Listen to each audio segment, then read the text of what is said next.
Hello there. Welcome to Bettering Your Relationships. Now, my name is Krisha Young, and I am the coach and guide here in this group.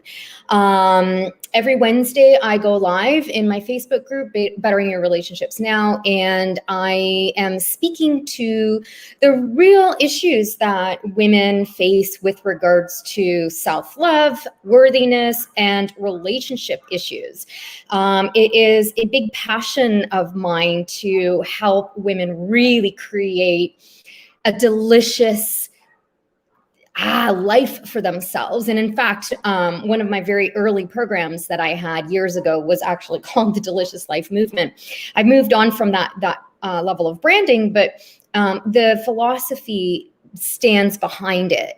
And what that means is really when we as women can really step into our true power, our true selves, knowing who we are, right? What is important to us, and overcoming all of those blocks, all those patterns, all that subconscious material that keeps you stuck, right? When we can work through and heal all of that, then what happens is we end up like creating a life that is super, super, super juicy, really sexy, really amazing, that we are in control of. Like we have command over our life rather than being constantly a victim to circumstances or, just feeling like we have no control, or coming from a place of control and needing things to be absolutely perfect or in a certain way in order for us to feel safe, right? And so I'm here to be a demonstration and to guide you through how you can let go of this patterning that is causing you to maybe, not live the life that you were like 100% here to live and not feel joyful, right? Like it is our birthright to feel amazing and to feel joyful. Yes, even in the face of everything going on in the world right now. In fact, we need it more now than ever because we need to lift up all of our hearts and all of our energy in order to be able to graciously move through all of the big major changes that are happening around the world. So today, what I'm here to talk you through is how to heal from a narcissistic relationship. So I'm going to go through what are the signs of dating a narcissist, and really my job here, ladies and gentlemen, if you're watching, is to educate and guide you on how you can take really powerful personal responsibility for yourself, so that if you are in one, you can start to make the shifts in order to be able to extricate yourself from it if that's what you choose to do. Or if you've recently left a relationship like that, or have a history pattern of getting involved with men that or even women, doesn't matter, people who are on the narcissism spectrum, and how you can heal from that, because it's actually really, it's a very difficult kind of relationship to be in and to heal from. And so this week, what I wanted to focus on in Bettering Your Relationships Now is more of the trauma, is more of the narcissism angle of things. So last week I addressed roommate marriage. The week before, I addressed all the single ladies. And what I want to do in this group is cover off like every particular spectrum that we can, because as women, we are multifaceted, right? As we already know, we are not linear. And, we can have many, many things going on. And it's my very strong belief that we can really learn from each other, from one another. Relationships are relationships across the board. So with all of that said, I'm going to start to dive into the material. I'm just going to grab my notes. And if you are on here live, #live, say hello. If you are watching the replay, #replay, say hello. And I would like to remind you that this is a very safe space for you to share your stories or questions or whatnot. So let me just find my notes here. I think I see a couple people on here live. So if you want to say hi, that would be amazing. And if not, that's okay too. And I'm just pulling up the live in my Facebook group too. There I am. Okay, awesome. Awesome. Okay, cool. So, the first thing that I will say is that this is a really sensitive topic. And I want to preface this by saying that it is important that when you are looking at healing from this type of relationship, that if you're looking to work with somebody or whatnot, you want to make sure that they are trauma informed. And so what this means is that they have an understanding of the underlying reasons why somebody would be attracted or find themselves in a narcissistic type relationship. And there's a term called trauma bonding, which I'm going to get into, and how to navigate sensitively around that, but also powerfully. And that is what I do with my clients. And in terms of when they come to me for relationship issues, there is a lot of trauma work involved in that. And so I just wanted to let you know that there is a sensitivity around that. And if you are feeling triggered or you are feeling, ungrounded or anything like that, to come into your body. So why don't we just do that together right now? And just, wiggle your butt into your seat a little bit and just take a breath and just ground into your body. And then you can repeat these mantras that I am safe in my body. I am safe to explore this topic. It is safe for me to explore this topic. And it is safe for me to heal. So if at any point you're ever, in a situation where you're looking at something that has some sort of trauma response for yourself, what I always encourage my clients to do, and what I've done for myself, is remind your nervous system, remind your body that you're safe. You're safe, you're safe, you're safe. And the reason why I do this is because when we're working with our nervous system, when we're working at a somatic level, right, we have our brain that has what's a part of our brain called the amygdala. And this is where our fight, flight, or freeze response basically lives. So when we're like stressed out or whatnot, that part of our brain gets activated, and then it shoots chemicals all throughout our body. And then we end up what? We end up like fighting, we end up like freezing, or we end up running away or whatever, right? So when you can get into your breath and into your body and calm yourself down and speak, I am safe, it is safe, you're giving your body a chance to calm down so that your mind can process the information that you're about to embark on. So generally, when I'm working with my clients, we do a lot of breath work, we do a lot of meditation, we do a lot of somatic work in order to help rebalance out their nervous system, because it's been revving so high from trauma responses for like pretty much a lifetime, right? So with that said, I'm gonna get going, and let's see here. Oh, I think there's a comment. I'm not in the StreamYard thing. My ex, okay, Pam, hi Pam. Okay, my ex is CPA, super narcissistic. He's convinced our 3 kids I'm the evil queen so he can be right, as I filed for divorce. So I'm really working on forgiving and letting go of hurt or anger. Okay. All right, thank you for sharing that, Pam.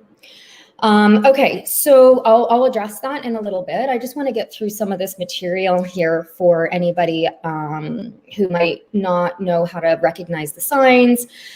This is a very, very, very big topic, and I will be doing, different workshops and stuff on this. So I may or may not address like absolutely everything, because it is a massive topic, right? And we only have a little bit of time, and I don't want to keep you forever here. So let's look at the signs, and it's very different. Every person is different, right? But there are some really common signs that, my clients have mentioned to me, the ones who have been in those kinds of relationships in the past and have healed from it. And what I've experienced as well in terms of, narcissistic relationships that I've been in the past as well. And, it's one of these things where it starts really early in the relationship. And usually this person will present themselves as like the best thing ever somehow. There's a lot of love bombing. Love bombing is a very common thing that narcissists will do. And this is basically where they just like shower you with so much love, and you're just like, wow. And it feels quite genuine when it's happening, and you're like, holy cow, this guy must really like me. And maybe they show up as super helpful. They're meeting all of your needs in some way, shape, or form. Maybe they feel like a twin flame or a soulmate or something like that. Something really, really, really early on really hooks you in, and they know how to do this. So they're very clever, and they know how to spot whatever the weak spots are in their prey, I guess. And that is what I want to impart with you today, actually, is how to empower yourself so that you're not vulnerable to that type of person in the future, and so that you can see how it happened so that you don't repeat it again, and how you can heal from that as well, right? So we've got these early days with this dude who shows up, and it's like, holy smokes. And then, as we already know, there's like this whiplash shift in behavior that happens. And all of a sudden things are not good, or they're good and then they're not good, and they're good and they're not good. And it's very confusing. And oftentimes they will have addictions of some sort, alcohol or drugs or whatnot. Gaslighting is really common in narcissism. And gaslighting is basically where, especially as women, we need to express how we feel, right? And when you're expressing how you feel, well, I mean, just look at what's going on around the world right now. There's a lot of gaslighting happening right now. And that is when you are trying to express something and you are being told, no, you're wrong to express that thing, or that, basically that's it. In a nutshell, you're wrong for expressing that thing. Your perspective is wrong. No, that didn't happen. And they make it out as if you are the one who did something wrong, or it's not right for you to feel the way that you're feeling. You don't have an opportunity to actually express what it is that you're feeling. I know for me, whenever I was in those kinds of environments with my ex-partners, I would go banshee crazy, because it was like, I know that there's something going on here, and I feel like I'm losing my mind in this, because, like, you're sitting here blank face telling me that I'm wrong when I know I'm right. And so that's very abusive, and it is, very difficult to navigate when you're in that situation, because it really does make you feel like you're going crazy. And that is something that I've heard quite a bit from my clients as well. The other thing about these narcissistic people is that they want a big commitment really, really, really early. So it's like, let's get married right away or whatnot. They let's move in, like, let's make this real. Let's like be committed straight away. And so those are some like red flags there to bear in mind if you are somebody who's maybe dating someone and you're noticing some of these things. It's always about paying attention to the red flags, and this is, what happens with women. So I'm going to move on here now. Part of the issue that we have as women, and what I'm trying to address here in this group in a very serious way, is that, like, we have been conditioned to love unconditionally, But and loving, being loving and being nurturing is actually really natural for women when we do it in a healthy way. Okay. However, we have been conditioned to murder, not to love. Those are very different things. And it took me 40 some odd years to understand that there's a difference between those two things, right? Like understand it in here and with my behavior. So I did a video, a live stream on June 30th, and everything you need to know about, everything you know about love is wrong. So I encourage you to go back and watch that one, because there's a lot of misinformation about what love actually is out there. And I think this is part of the reason why women find themselves in these kinds of relationships. And I just want to also say that for me, and what I've noticed with my clients as well, is that narcissistic relationships aren't just romantic ones. So when I started to see, like, holy smokes, like, yeah, my partners were narcissists, and wow, like this was the pattern, and start to explore why I was attracting that, I saw that it was across the board. Bosses, friends, like, so even some of my clients in the early days, it was like, wow, there was a lot of that showing up in my life. And so I worked on, and this is what I'm going to talk to you about here today, I worked on what the root of that was, what was missing inside of me that was causing me to pull in the energies of those types of people into my life.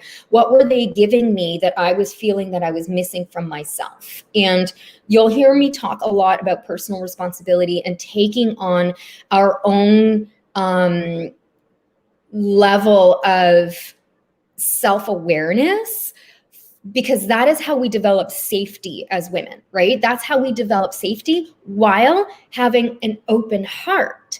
Because a lot of times what happens with women is that when we've been burned, when we've been hurt, when we've had all this crap happen, we close our heart. And then a woman with a closed heart, that is not a vibrant woman at all. A woman with a closed heart it's not healthy. It's not healthy for this planet. It's not healthy for her. It's not healthy for her family or her children. So there is a way in which you can create safety for yourself while keeping your heart wide open and not be blindly vulnerable to be hurt in that kind of way. And the only way really to do that is to take that personal responsibility, let go of the blame of this other person. That's their stuff. And look at, okay, this person's out of my life, or I'm in the process of extricating this person from my life. What do I need to do now in order to fill the holes and the gaps that might have been there that brought this person into my life in the first place? Heal the childhood wounds and the traumas, and like, create something new for myself in terms of love, in terms of relationships, that begins with that self-love piece, and while keeping my heart wide open so that I can attract good things coming in, right? Because I'm sure you already have experienced this. When you have dated somebody or you have had a negative experience, it makes you shut off. And that then shuts you off from being able to really bring in something beautiful and in alignment with what your soul and your heart really, really, really wants. So you end up just being single, or you end up in roommate relationships where the guy is safe, but there's nothing else there. You know what I mean? So I want to blow all of that out of the water for us, ladies, because that is no way for us to live. We are so freaking powerful as women, so powerful. And when we can start to see our power and the true power that we have by bringing in this personal responsibility, it's being a warrior queen. When we can bring in that personal responsibility and fill our own, love ourselves first and foremost, then these types of relationships, they can't really come in. Or if they do, we spot them really early, and we have the confidence and the ability to be able to say, no, bye, right? And then they Teflon all on out of there.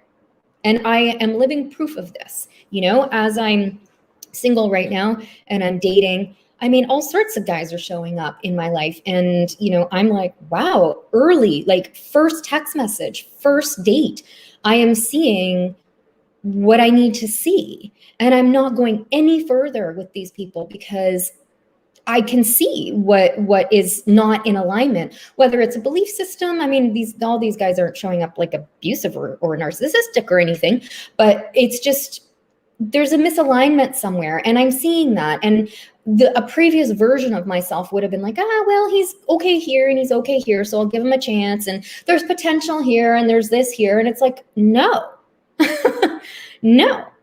Like, I'm not going to compromise on who I am and lower myself for someone else, like that. I've worked way too hard on raising my own level of worth and opening my heart and being queen and sovereign of myself, that I'm not going to let, all of that kind of stuff interrupt that for me. But I keep my heart wide open while I'm doing it. So I'm hoping that this is making sense. I don't see any other comments here. Okay. All right. Okay. So let's go into, so when I'm working with a client on this, what we do is, there's like about 5-6 steps that I take my clients through with this stuff. And so generally a client will come in and she will be needing to heal from past experiences in some sort of way, shape, or form. For example, this one type of client. And because she wants to now start attracting, she wants a new relationship, but she knows she's not ready. And there's, like Pam said here, there's still like hurt and anger and stuff in there, right? And so those things need to be healed. Those things need to be looked at and they need to be healed, right? And that's where I'm talking about taking that personal responsibility for yourself and healing all of those things. And so the first step in any of this, any kind of trauma work, any work like this, is finding compassion and love for yourself, like not beating yourself up. It's not your fault. You didn't do anything wrong, right? You just showed up and you responded to how this person was showing up. And then the next thing you know, you're in this dynamic, and it can be really hard to extricate yourself from that dynamic, right? As we already know. And so it's not about beating yourself up. It's not about, continuing to throw vitriol at that person or at yourself. It is about now taking the next step towards healing, which is the part that can sometimes be really difficult, because it's like, we can get indignant in this space. Like, why should I forgive that person? They were so awful, because it's hurting you, right? As you already know. And that's self-harm. So we want to look at really deeply connecting you to you in terms of self-care, self-love, self-compassion, right? Finding out who you are, what is it that you want, like falling in love with yourself, or even in like with yourself, right? Is really the first foundational step that you need to take in order to do any kind of healing, whether it's from narcissism or anything else, right? Love yourself, forgive yourself, have compassion for yourself. Set that baseline first, because when you go to work on the deeper stuff, which is what I'm going to get into next, if you are doing this in a garden, let's say your mind and your soul and your heart are closed and it's full of thorns and full of weeds because you're so angry and bitter and resentful, like, of course you might feel that way, right? So there's nothing wrong with feeling that way.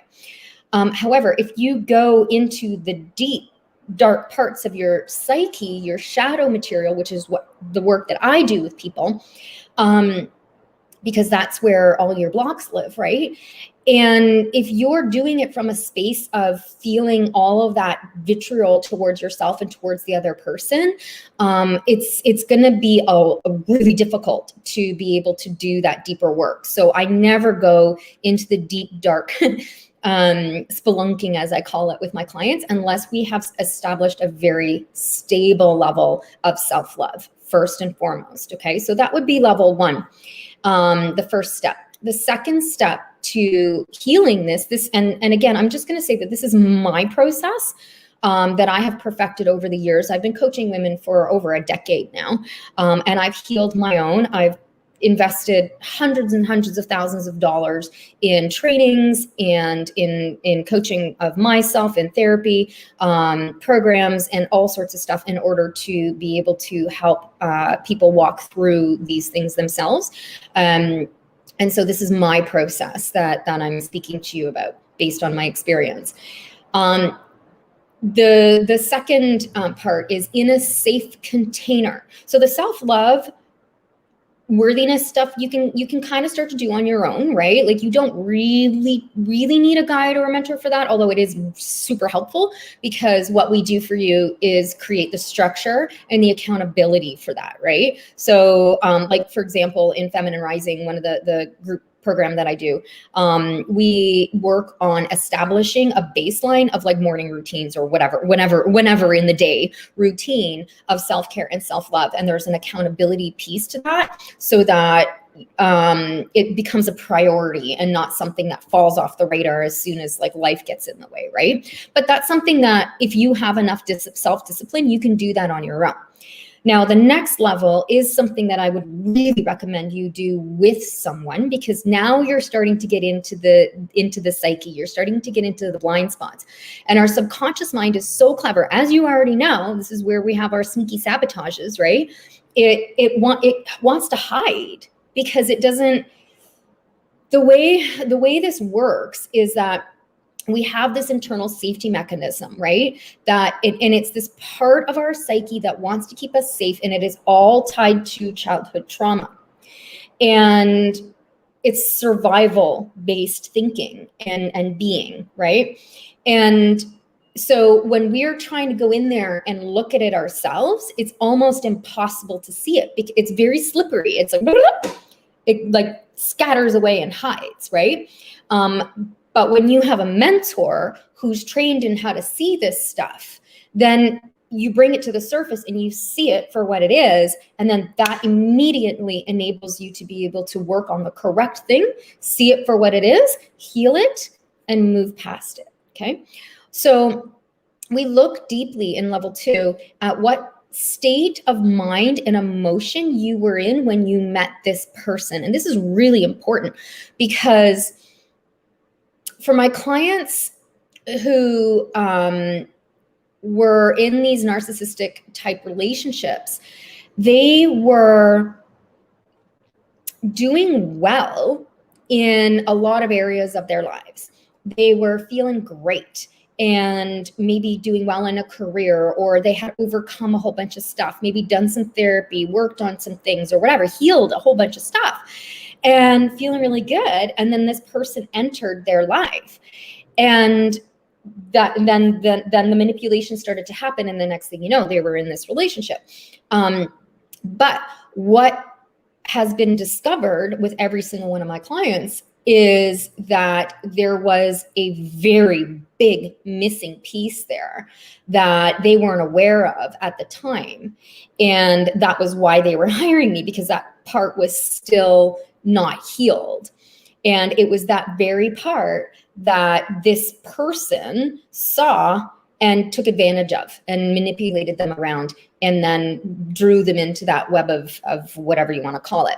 So and this is nothing to be ashamed of. Like, we all have gaps. We all have these parts. This is why it's healing. This is why it's a lifelong, ascension journey up towards healing these parts of ourselves, right? So again, this compassion and this self-love needs to come in at this point. But, you know, we look at what did they validate in you? What gap did they fill? Where did that gap come from? And have you worked on filling that on your own? Okay. So third step, once the healing has been done, then we look at, okay, where were the red flags that you knew were there, but you ignored, right? Because they're always there. And this is a deeper question, but what part of you actually liked what was happening? And that question might be like, what? There's no part of me at all that liked what was happening. But when we do very authentic shadow work, we need to look at that part of it, because there always is something that we get out of these things, right? And it's the only way to really heal it. Otherwise, it stays in the shadow. So it's an uncomfortable question, but I like uncomfortable questions. And what did you get out of the relationship, right? The fourth level would be then looking at inner child work, right? And so where does this dovetail to where you were neglected as a child, and healing those mother and father wounds, right? Really looking at what is that underlying need that you were not met as a child that caused you to then call in this type of relationship into your life. So this is why I was saying, this is where the personal responsibility comes in, right? And depending on where you are in your journey in this, you know, that's a level that eventually, if you really want to heal from it, that you need to get to. And then the fifth would be redefining love and partnership for yourself, right? Like awareness of your attachment patterns, your love languages, but way deeper than that. Like that's just like level one. Your love language is literally like so surface in all of this work. Like there's so many deeper levels that we can go.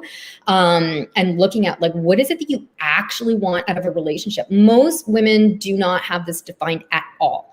Or we have, like I was just working with a client about a month ago, and we were looking at this, and her list of qualities that she wanted in a partner were just, I was like, dude, like these are so surface. Like no wonder these types of people are showing up in your life, because you are not connected to what it is that you truly want.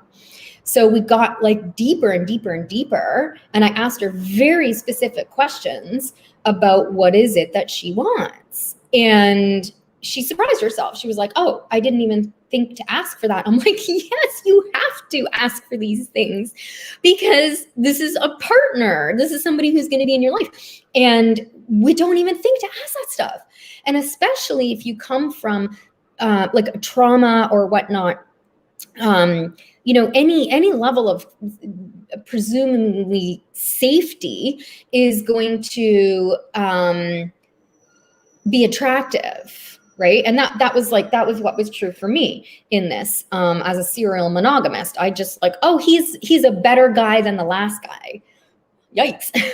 But that was my thinking, because I had come from such abuse as a child, that anything that was like a step above that was like, oh my God, this person is like amazing. And meanwhile, it was like, holy shit, this person is still so abusive, but it was better than the last, right? And that's why now I'm like ruthless with this stuff, because, well, I've already explained why. So I'm going to pause for a quick second here and see how you guys are doing. I don't see any other comments here. I'm going to go into this other screen here. Okay. All right. Okay, good. Looks like there's still some people watching live. Good. Hi. Hi. Thank you for being here. Where am I? I'm just finding my notes. Sorry. Not sorry. There it is. Okay. All right. So I wanted to share a client story with you, to walk you through, and, you know, hopefully you won't feel so alone. And I think that's the other thing too, is women can feel really alone, especially, strong, intelligent, successful women. When we find ourselves in like these situations in relationships like this, it's like, what? How, like, and again, it's like I said at the very beginning, we have not been taught what love is. And we like everything out there from even social media, but movies and television, and maybe probably what we saw from our parents and our grandparents and all that kind of stuff. Like, truly, this is the first generation. I am the first generation in my family to, integrate all parts of myself as a woman, and to really step into my power as a woman, and I'm so grateful that I've had the experiences that I've had, and I had the awareness and the insights to be able to shift this and change this. And this is my rally cry to women everywhere, is that let's be the change. Let's stop all of this bullshit when it comes to toxic relationships and unhealthy relationships and all of that. And that has to start with the one with ourselves. It has to. We cannot look outside of ourselves for this. We cannot. That is what gets us into this mess in the first place, right? And so this is why you will hear me constantly talk about pulling it back and getting you into a place of sovereignty and power within yourself first and foremost. So one of my clients, a few weeks ago in one of our sessions, she saw a photo of her ex on social media, and they broke up almost 5 years ago, and he was like a real narcissist. And she hired me to work on healing these parts of herself, and all sorts of stuff. And he had come up a couple of times in some of our sessions, but now he was there in her face on her newsfeed, and she was like, shit. And it pulled up all of the stuff that she was feeling.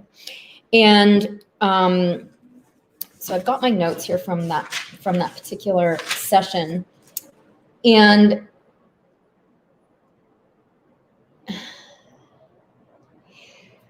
so it was really fascinating working with this client, because at the time that we worked together, her dad was also dying in the hospital. And this was really profound for her, because, remember how I said that, we need to look at the inner child stuff. We need to look at what the trauma patterns are from childhood that created you to be in this relationship in the first place, right? And so for this particular client, it was all now surfacing for her, and it was in her face, and she couldn't ignore it anymore. And it was the trauma associated with her parent that was the narcissist. And that was true for me as well. And this is true for a lot of my clients. They had a narcissistic parent. And that's the part that actually is what gets healed and what actually gets worked on, okay? And so this particular client was dealing with that. And that was the work that we had been doing up to that point, was actually working on her relationship with her dad and the stuff that was coming up for that. Now enter her ex on her newsfeed, and she was like, whoa. And she had all these feelings of envy and jealousy towards him, because it was a picture of him with his new girlfriend or something like that. And then there was all this oh my God, I should warn her. And then it was followed by this sadness of am I going to ever find love like that? And so we went through this process that I just said, and we walked through all of it for her and looked at what was actually missing for her in this moment right now. And how did the relationship start? Where did those red flags start to come in? What were those red flags? And there were, like, even though this relationship was really old and she had gone through a lot of healing around it, there were still things in there that she was passing off as normal dude behavior that she didn't realize was actually narcissistic behavior, and that she didn't realize was also there because of her trauma bonding with this person. So trauma bonding is that, like I said, it's like that narcissistic parent, it's what you're used to. So then you kind of like end up attracting a partner that's quite similar because you're used to that. Or like I said before, for me, it was like, oh, well, they're not as abusive, so they must be better, right? So for her, the gaps that she had that caused her to override and stay in this relationship was the fact that she loved his family and his family loved her. So she had a real gap inside of her where she didn't have family, and that was an open wound inside of her, right? And this man brought in his family, which filled that wound. And so that was what she was having a really hard time letting go of, because if she let go of that, then she'd be alone. So it wasn't something that she saw until we brought that to the surface in this session. And she was like, holy shit, yeah. Like, I literally kept this man in my life where he was abusing me mentally and emotionally for years because I didn't want to let go of his family, right? So remember how before I said, what are you getting out of it? That's what she was getting out of it, right? So it's understandable when you are, operating from that wounded child space, right? And a lot of us operate from that area in relationships because it is something that we just simply have not healed. And that's what relationships teach us, is where we need to heal in our lives. And for her, it was there. And this guy showed up like love bombing, always giving her so much love. Acts of service was her love language, and he would do all these things for her. She was a single mom too, and so he was just this good guy that was always like there for her, always supporting her. He would leave like little love notes and stickers and things like that, and she just loved it. Like she felt loved.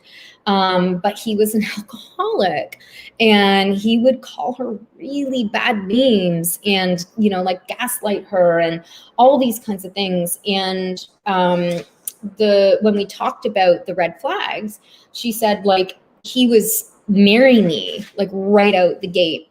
There was also another thing to note here is that there was also like outstanding sex.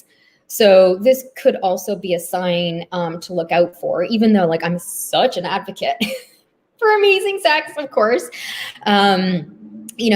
Be careful that you don't get like sucked into that and thinking that that's like love, right? I did for many, many, many years. And so this client, it was the same thing. And anyway, and so like additional red flags were, and again, if you're newly dating or whatnot, like these are things to ask or get clear on with the person that you're dating, is like, why did they leave their partner? And I think most of us are astute enough to know now that, if they're speaking badly about their ex, that's a huge giant red flag. Like run from that person. Do not stick around, right? Because that's an individual who hasn't taken personal responsibility, right? So this is what I'm saying to you, ladies, about like taking that personal responsibility when you are there now talking about your ex or talking about, your past relationships. You don't sit there and go, oh yeah, he was this and he was that and he's such a dick and da, because you've healed it. He's insignificant now. It means nothing now, whether he's still in your life or not. Right? He's insignificant. He can't hurt you anymore because you've healed that wound, right? And so if a guy is showing up telling you all sorts of stuff about their ex and how she's a bitch and she's this and she's that, that's a massive red flag that that person has not healed.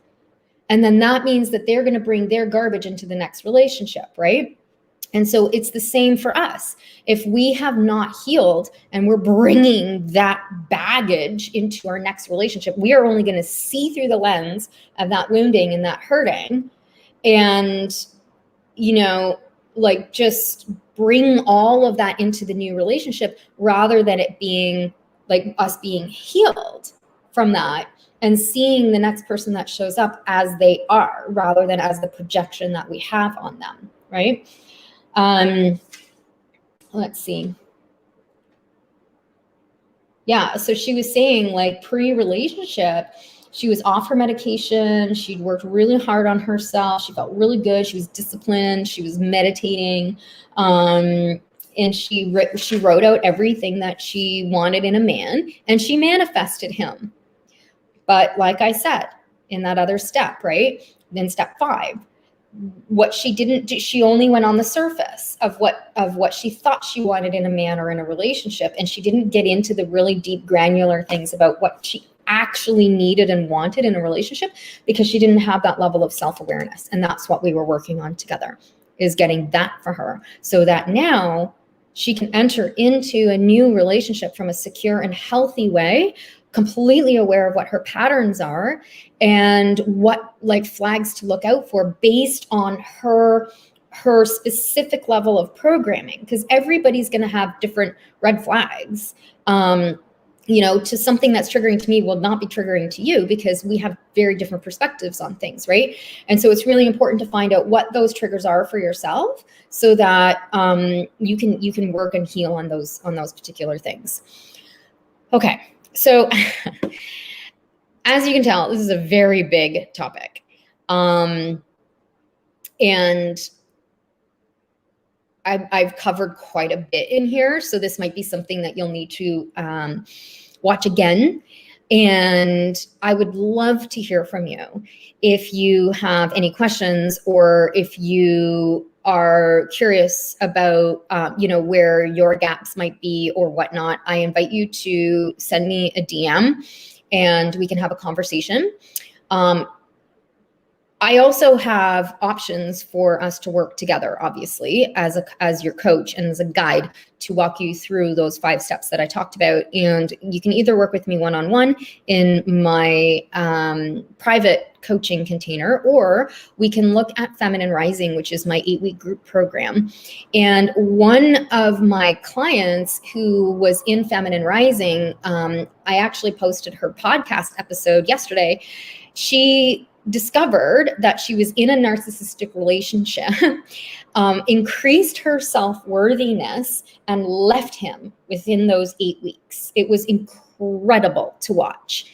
And when she came in, she was like a zombie version of herself, and she knew it, and she couldn't take it anymore.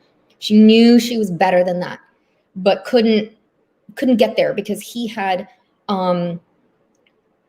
like just squeezed it all out of her so much. And so in that container, she was able to then see her worthiness, remember the woman, that spark that she was before she got involved with this guy, and worked on healing those pieces, and then got that courage and got whatever she needed in order to extricate herself from that relationship.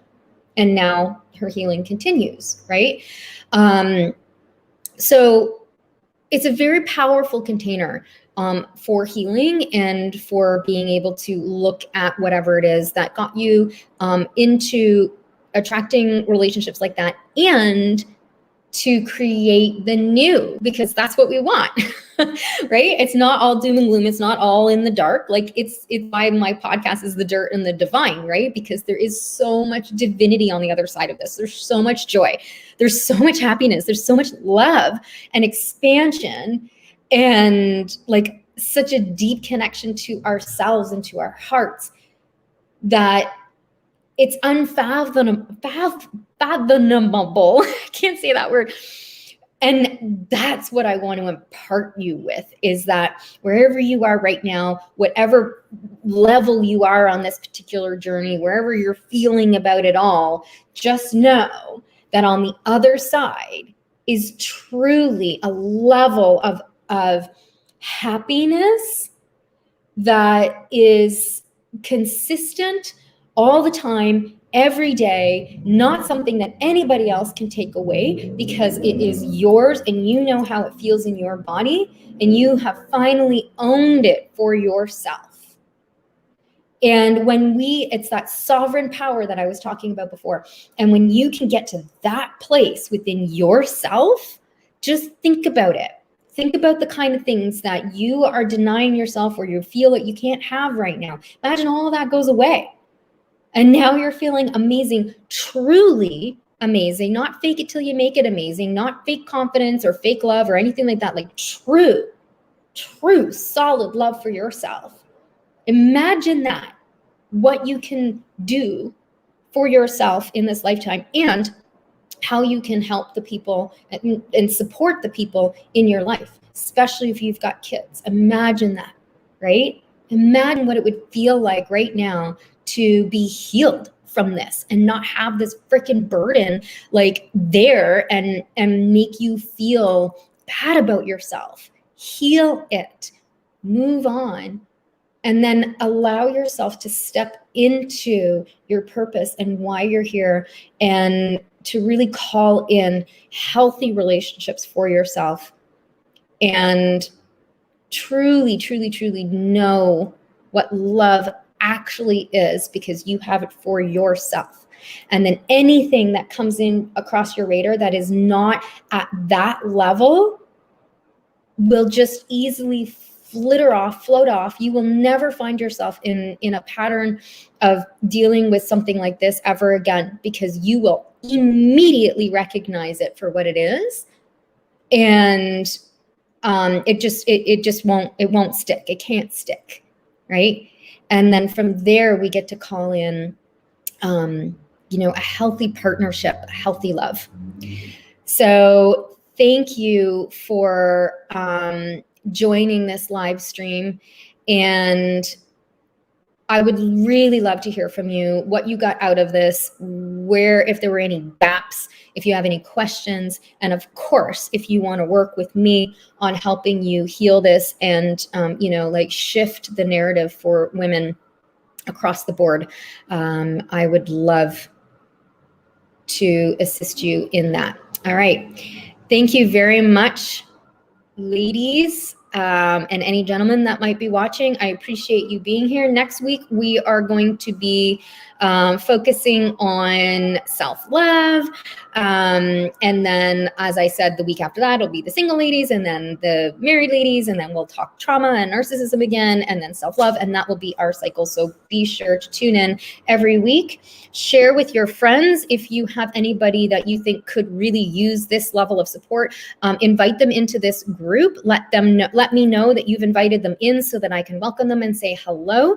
And again, if you're interested, I am relaunching Feminine Rising, and that program, it's an 8-week-long program, and we work on all of that baseline, establishing rituals and routines around self-love and self-care, and taking that beginner's look at that at shadow work, what your unconscious blocks are, and so on and so forth. It's a very powerful program. I only have 5 women in each cohort at a time, so that each and every one of you can have your dedicated time with me, so that you can heal and grow. So it's not a numbers thing where you feel lost or anything like that. And it's a really great place to build community with other like-minded women as well.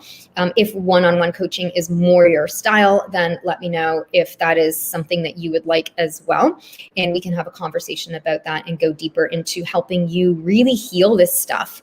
And like I said, just calling in true love for yourself, which ultimately is you being so completely in love with yourself first and foremost. And I guarantee you, from that, magic happens. Thank you so much for being here, and I will see you on the next live stream. Bye for now.